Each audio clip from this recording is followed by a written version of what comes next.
mo kanina. Nakita mo yung tsura mo Gusto kanina. bang makita? Nagmamasyan kita kanina.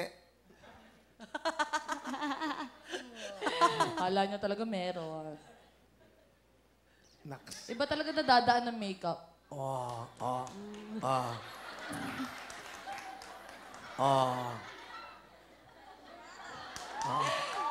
Ang ganda mo nga, hips, oh. Eh, yung facial exercise mo, paano yun?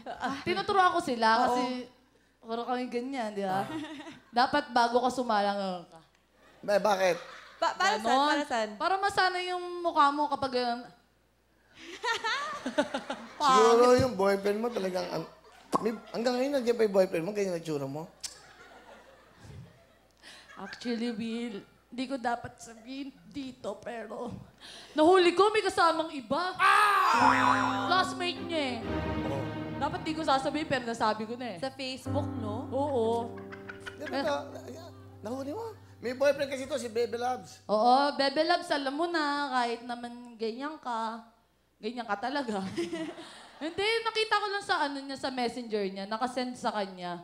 Tapos picture nila, oh my gosh. Maganda yung babae. Mahilig talaga yung boyfriend ko sa laman dagat.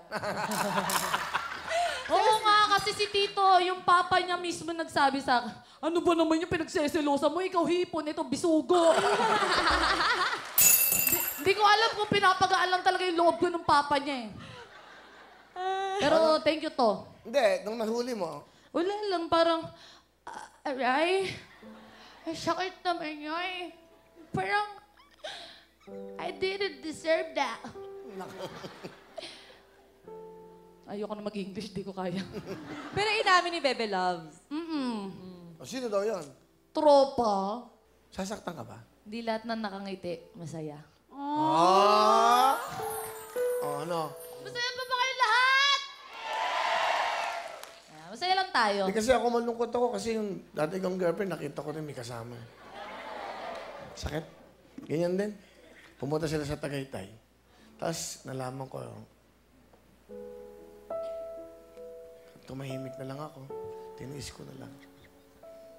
Yan, kasi ako din may kasamang babae nun. Kaya, yun nga. Nagkita kayo doon. Uy, ikaw pala eh. Uy, dito ka! Tabla lang. Yun naman pala. Sabi ko, sino yan? Friend ko. Yan, sino? Friend ko rin. Beso-beso pa. Nice meeting.